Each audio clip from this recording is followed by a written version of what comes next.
Mesdames, mademoiselles, messieurs, bienvenue à Métro News. Voici les principaux titres qui seront développés aujourd'hui. L'enquête sur l'assassinat du président Jovenel Moïse progresse. Christian Emmanuel Sanon, un médecin haïtien vivant en Floride, a été arrêté. Selon le directeur général de la police, Léon Charles, 2 auteurs intellectuels présumés du crime ont été identifiés. Une délégation américaine de haut niveau a rencontré le week-end dernier le Premier ministre par intérim Claude Joseph et le Premier ministre désigné Ariel Henry dans le cadre d'une réunion conjointe ainsi que le président du Sénat Joseph Lambert. L'objectif était d'encourager un dialogue ouvert et constructif en vue de parvenir à un accord politique permettant au pays d'organiser des élections libres et équitables. Prolongation par le CEP de la période consacrée à la confirmation et à l'enregistrement des partis politiques. Désormais, les structures politiques ont jusqu'au 21 juillet pour se conformer.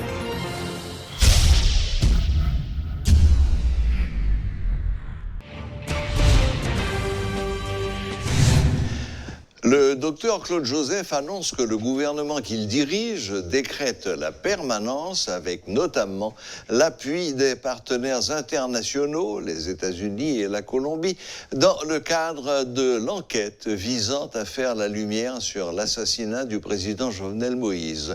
Le Premier ministre AI a fait ses déclarations dimanche lors d'un point de presse en sa résidence privée à Musso. Drame ça, il pas laissé personne monde indifférent.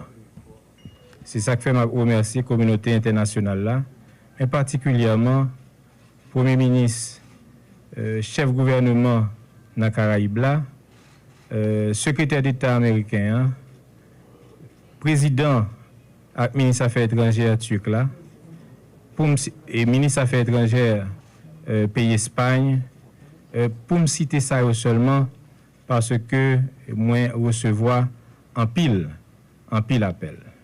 Qui t'aime nous une bonne nouvelle, c'est que famille président, mais particulièrement madame Li, a subi une opération hier, mais étal li en forme. Nous parlé plusieurs fois hier, elle a sorti dans salle opération, moi t'ai honoré que c'était premier monde que le relé pour te dire que l'en forme. Moi pas besoin d'inquiéter. Les connaît ça n'a géré là les plus difficile. Ça n'a géré c'est qui ça? C'est un gouvernement intérimaire qui prend charge après la mort tragique du président et que principale préoccupation c'est enquête là.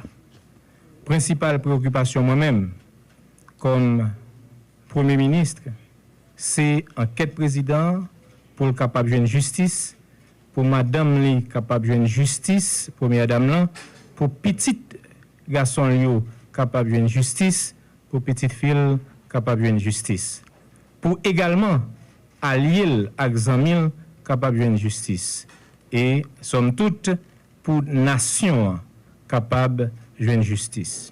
Moi je veux féliciter tout le monde dans la population qui garde calme parce que peut-être plan a gagné plusieurs étapes. C'était fin tuer président et population prend la rue pour te faire des chocages. Population depuis premier jour, il tendait appel gouvernement, appel premier ministre qui c'était un appel au calme.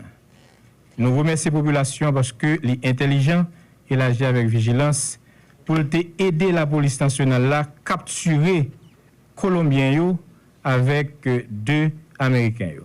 Enquête là, c'est principale préoccupation parce que un président pas qu'à mourir dans conditions que nous connaissons, torturé, humilié de façon la mort tragique. Merci à la communauté internationale, particulièrement les amis aux États-Unis, qui déjà offert aide dans l'investigation dans l'enquête là. Parce que le gouvernement croit que faut enquête la faite avec toute transparence et c'est dans le niveau ça nous allons aller. Le dénommé Christian Emmanuel Sanon et 2 autres auteurs intellectuels présumés dans l'assassinat du président Jovenel Moïse sont identifiés selon le directeur général de la police nationale d'Haïti. Léon Charles annonce la mise en œuvre d'autres stratégies pour découvrir les éléments capables d'orienter le gouvernement vers les auteurs intellectuels et matériels du meurtre perpétré sur la personne du président de la République. La population est invitée à collaborer afin de retrouver 5 des mercenaires impliqués dans l'assassinat du chef de l'État encore dans la nature.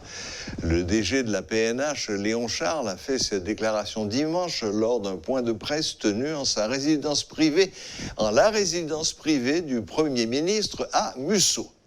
Donc nous avons beaucoup 18 Colombiens en détention, 5 en cavale, 3 décédés. Et 3 Haïtiens, 2 l'autre qui étaient là déjà, plus un Haïtien que nous arrêtés récemment.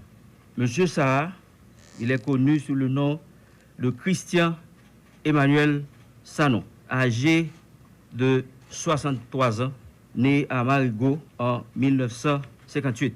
Information ça a mené nous, Kai individu ça. Et m'a dit jusqu'à présent, c'est un individu qui était entré en Haïti à bord d'un avion privé avec des objectifs politiques selon l'information que nous avons.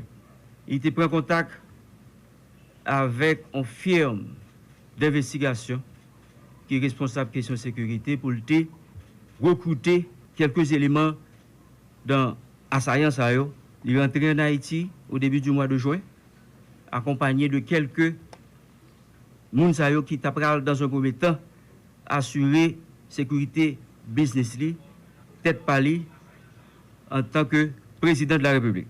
Mission qui était gagnée au départ, c'était dans un premier temps pour assurer sécurité individuelle Emmanuel Sanon, mais par la suite mission vient changer. Ils ont présenté yon dans la au mandat pour y procéder à l'arrestation du président de la République là, et opération montée à partir de là.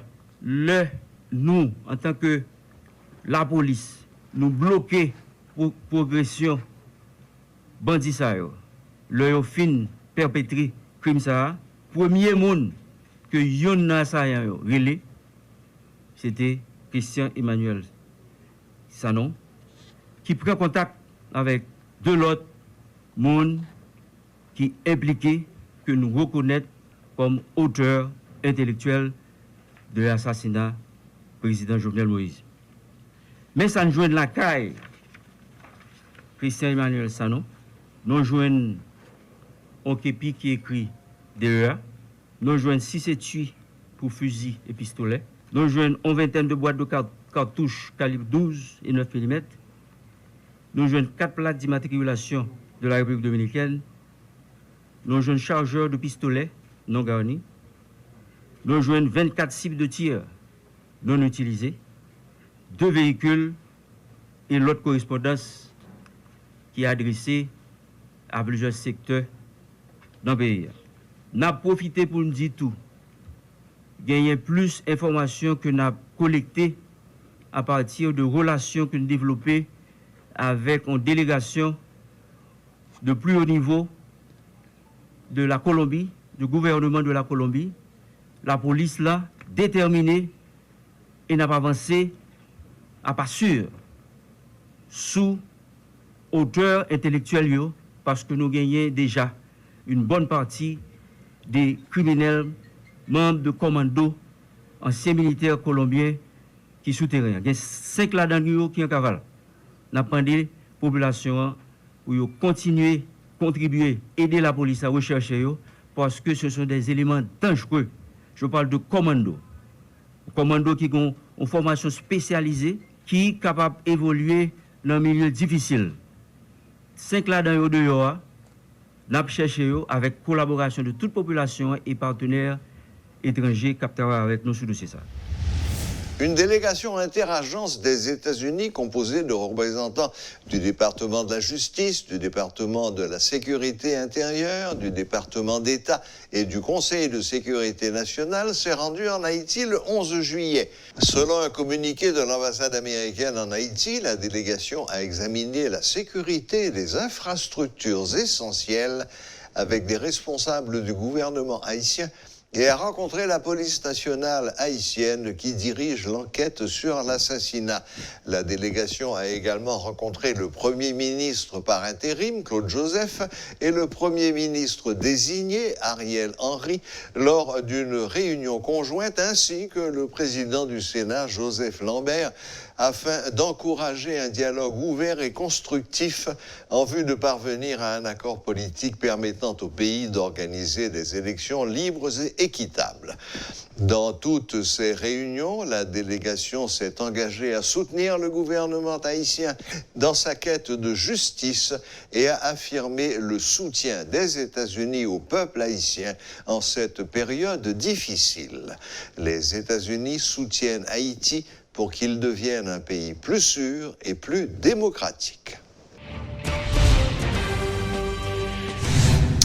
L'ancien colonel Himmler Rebus est dit surpris par le fait que les mercenaires aient pu pénétrer dans la cour intérieure de la résidence du président sans que les agents préposés à sa garde n'aient réagi.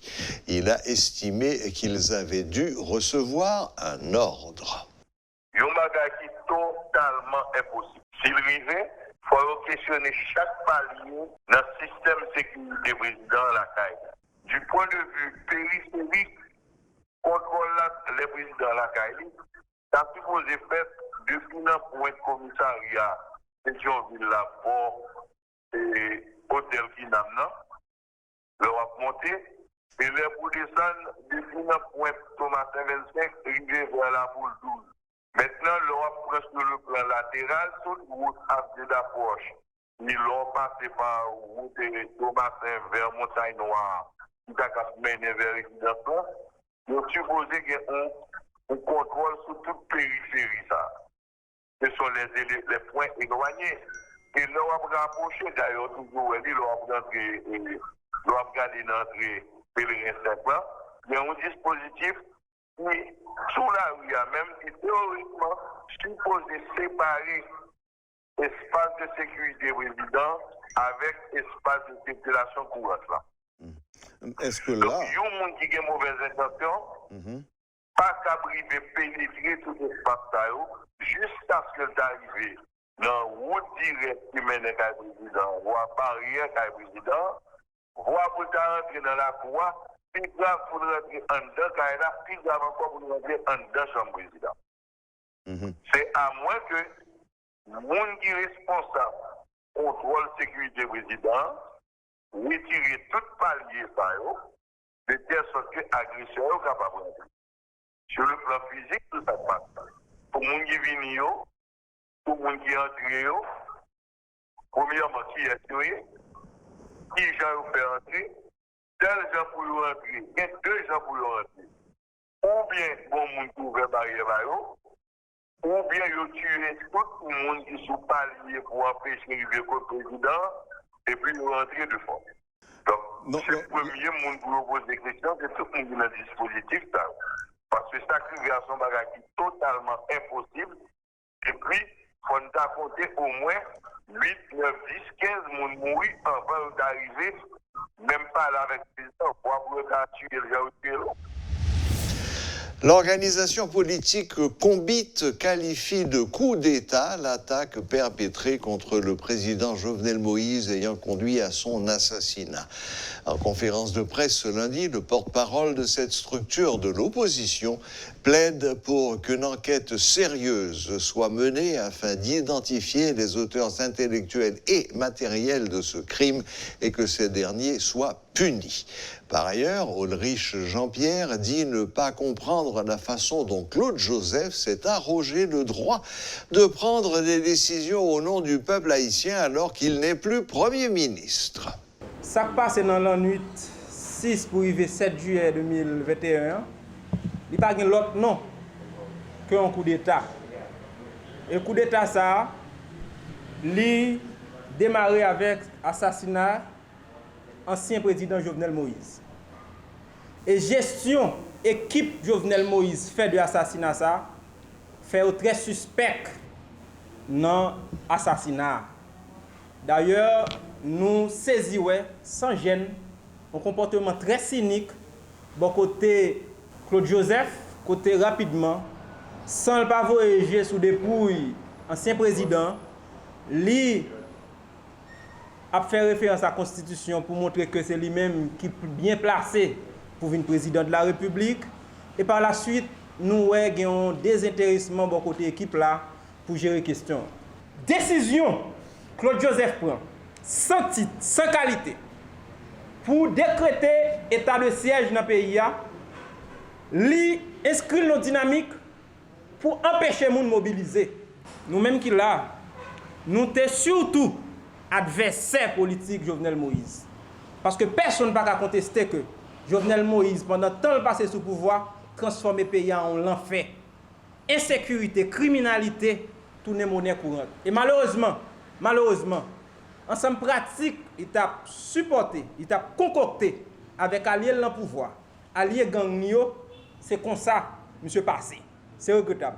Mais il y a un bagage qui est fondamental pour nous-mêmes qui là. Nous avons besoin d'un bon genre enquête qui fait pour nous connaître véritable auteur. Crime ça. Auteur matériel, auteur intellectuel. C'est pour ça.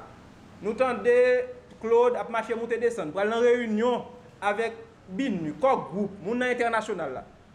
Eh bien encore comportement ça renforcer suspicion. Le processus d'enregistrement des partis politiques au Conseil électoral provisoire a été prolongé jusqu'au 21 juillet, selon la présidente de la structure, Guylande Mesadieu.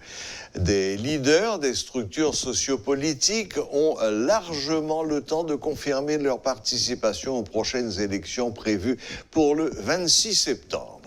Lors d'une visite de métropole au CEP, ce lundi, des responsables de partis affirment en toute discrétion qu'ils réclament le rétablissement d'un climat sécuritaire. D'autres, par contre, sont venus pour se renseigner sur la tenue des joutes électorales. Suivez ce reportage de Rudolf Pierre-Louis.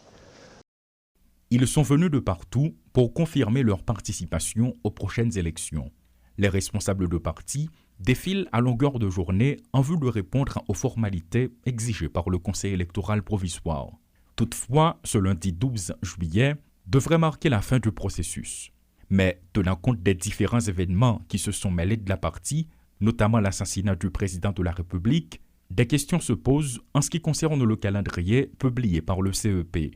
Le premier jour, soit le 6 juillet, plus d'une dizaine de partis se sont enregistrés. Le lendemain, soit le 7, est survenu l'assassinat de Jovenel Moïse qui a tout bouleversé.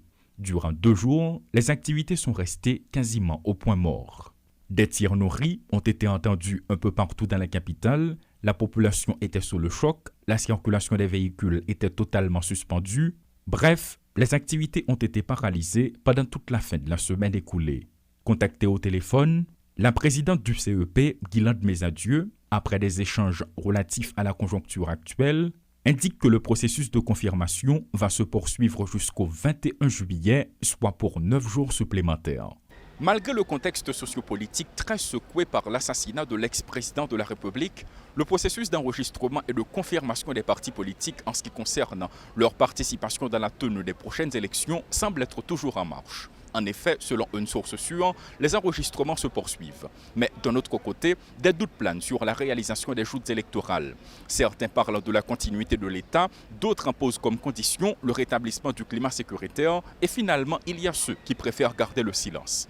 Mais qu'en est-il des autorités étatiques ? Difficile de répondre. Cependant, la réalité entre le Premier ministre AI, Claude Joseph, le Premier ministre nommé le Dr Ariel Henry et le président du Sénat, Joseph Lambert, demeure un sujet de grande préoccupation. Paul Léel et Rudolf Pierre-Louis pour Télémétropole. La résolution adoptée par le Sénat faisant de Joseph Lambert le nouveau président provisoire ne répond pas aux exigences de la conjoncture, selon le sénateur Patrice Dumont. Dans une interview exclusive accordée à notre collaborateur Marvin Spierre ce lundi, l'élu de l'Ouest soutient que les démarches s'apparentent surtout à un coup d'État dans un coup d'État.